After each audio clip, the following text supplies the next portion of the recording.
கடந்த 4 நாட்களா தமிழ்நாட்டுல நடக்கிற கூத்த நீங்க பார்த்திருப்பீங்க. இதுவரைக்கும் தமிழ்நாட்டுல நடக்காத ஒரு ஜனநாயக படுகொலை தான் இங்க நடந்துட்டு இருக்கு. மெஜாரிட்டியா இருக்கிற கட்சியை, சிங்கிள் மெஜாரிட்டியில இருக்கிற கட்சியை கூப்பிட்டு ஆட்சி அமைக்க வேண்டியது எல்லாருடைய கடமையும் பொறுப்பும் கூட. ஆனா இருந்தாலும் மெஜாரிட்டியா இல்லாம எதிர்கட்சிக்கு கூட லாய்க்கு இல்லாத கட்சியை கூப்பிட்டு உங்க ஆஃபர் கொடுத்துருக்காங்க.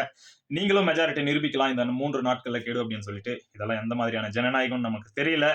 உண்மையிலே இந்த நேரத்துல வந்து ஜனநாயக சக்திகளான இடதுசாரிகள், விசிகே போன்ற ஜனநாயக கட்சிகள் தயவு செஞ்சு இந்த நேரத்துல விஜய் அண்ணனோட கரங்களை வலுப்படுத்த வேண்டிய அவசியம் வந்திருக்குது.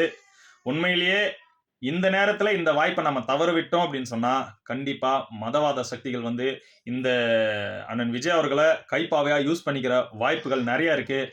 இன்னமும் அவரு அதிமுகக்கு இன்னும் அந்த வாய்ப்பை கொடுக்கல, அந்த ஆஃபரை கொடுக்கல. இன்னமும் இடதுசாரிகளை தான் நாடி போயிட்டு இருக்காரு.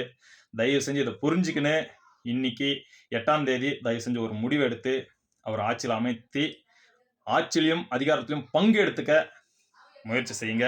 தயவு செஞ்சு இது நடந்தா அந்த கட்சிக்கு மட்டும் இல்ல, தமிழக மக்களுக்கே ரொம்ப நல்லது. என்ன ஏன் அப்படி சொல்றேன்னா, விடுதலை சிறுத்தைகள், இடதுசாரிகள் இருக்கிற இடத்துல மதவாதம் அந்த இடத்துல எடுபடாது அப்படின்ற நம்பிக்கையோட தான் நான் இந்த வீடியோவை வெளியிடுறேன். தயவு செஞ்சு இதை வந்துட்டு மேலிடம் வரைக்கும் இந்த வீடியோவை ஷேர் பண்ணுங்க. நன்றி மக்களே.